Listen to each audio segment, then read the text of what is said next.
মেয়ে মানুষরা অদ্ভুত। যেই মেয়েটা বাবার বাসায় এক গ্লাস পানি ঢেলে খেত না, সেই মেয়েটাই শ্বশুরবাড়ি আসলে সব কাজই ভালোবেসে করে যায়। আসসালামু আলাইকুম, আমি পাপিয়াস লাইফস্টাইল থেকে পাপিয়া বলছি। আশা করি সবাই ভালো আছেন, আমিও ভালো আছি আলহামদুলিল্লাহ। আজকে সকাল সকাল চা দিয়েই সকালটা শুরু করলাম। সকালে আমার চা আর বিস্কিট হলে আর কিছুই লাগে না। আমি কিন্তু সকালে ভাত, রুটি এইগুলোই বেশিরভাগ খেয়ে থাকি। আর মাঝে মাঝে যখন কিছু করতে ইচ্ছে করে না, তখন আমি চা আর বিস্কুট দিয়েই নাস্তাটা শেষ করি। আজকেও তাই করলাম। যাই হোক, যেটা বলছিলাম, আমরা মেয়ে মানুষরা কোনো কাজ করতে পারি না, কোনো রান্না বান্না শিখিনি। আমাদের মা কখন রান্না করে দেবে, তারপর আমরা বসে বসে শুধু সেগুলো বেড়ে খাবো। হ্যাঁ, এটাই আমরা ছোটবেলা থেকে শিখে এসেছি। ছোট থেকে যেটা না পেরেছি, যেটা করিনি, সেটাই আজ করছি। মা বাবার আদরের মেয়েটাই আমরা এখন শ্বশুরবাড়িতে এসে সম্পূর্ণ কাজ ভালোবেসে করি। সব কাজই এখন শিখেছি। জানি না এটা কিভাবে শিখতে পেরেছি। কই, আমাদের বাবা মা তো আমাদেরকে দিয়ে কোনো কাজ করাতো না, তবুও আজকে সব কাজ করতে পারি।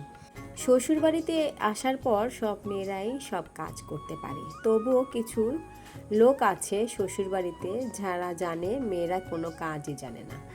যাই হোক, আমি সকালের নাস্তাটা শেষ করে আজকে আমি রান্না করছি খাসির পা।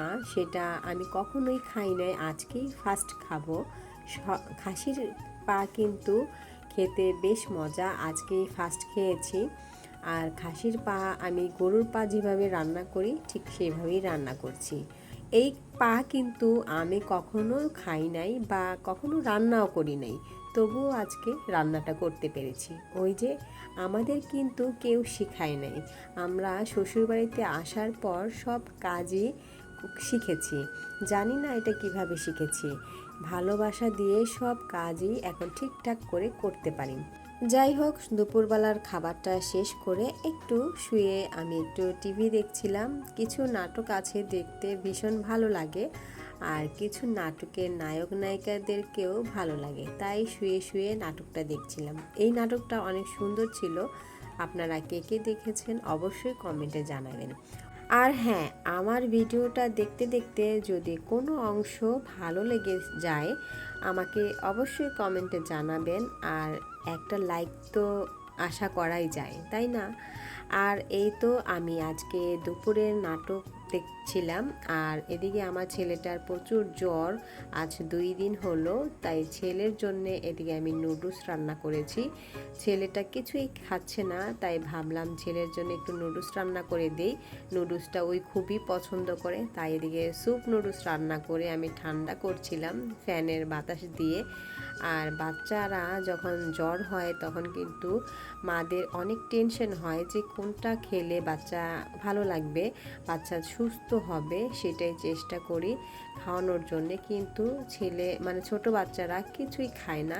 আমার ছেলেটাও কিছুই খাচ্ছে না। অনেক জোরাজুরি করার পরে এই নুডলসটা বললাম যে একটু খাও বাবা, তাহলে তোমার ভালো লাগবে।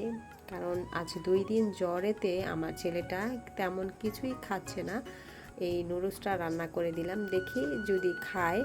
অনেক কষ্ট করে খাওয়ানো গেছে অল্প একটু। এদিকে আমি আমার যে কিছু কিউট কিউট আমার কিছু মুরগি আছে, আমার অনেক শখ হয়েছে বাসায় একটু ছোট করে খামার দেব। এটা খামার না, মানে ছোট একটা মুরগির খুব আছে ঘর। এই ঘরেতে আমি 4-5টা মুরগি নিয়ে এসেছি। আমার মুরগি পালানোর অনেক শখ হয়েছে, তাই ভাবলাম, আমি কখনো মুরগি পালি নাই। আর শহরের বাসায় কিন্তু মুরগি পালা খুবই কষ্টকর। এখানে বেজি আছে বা অনেক কিছু আছে যেগুলো মুরগি রাখে না, খেয়ে ফেলে। আমি এখানে একটা ছোট্ট করে ঘর বানিয়েছি মুরগি রাখবো বলে। তাই এখানে আমি কয়েকটা মুরগি নিয়ে এসেছি, দেখি কতদিন থাকে। আমি আল্লাহর উপরে ভরসা করে রাখছি, যদি বেঁচে থাকে অবশ্যই আপনাদের সাথে দেখাবো যে কতটুকু বড় হয়েছে, বেঁচে আছে। আর আমি আশা করি আমার মুরগির বাচ্চাগুলো বড় হবে আর সেখান থেকে একটু ডিম পাওয়া যাবে, সেই আশায় মুরগি পালতেছি। আর এদিকে বিকেলে একটু ঘুরতে গিয়েছিলাম। এখানে আজকের ভিডিওটা শেষ করলাম। যদি ভিডিওটা ভালো লেগে থাকে অবশ্যই আমার চ্যানেলটা সাবস্ক্রাইব করে রাখবেন। সবাই ভালো থাকবেন। আল্লাহ হাফেজ।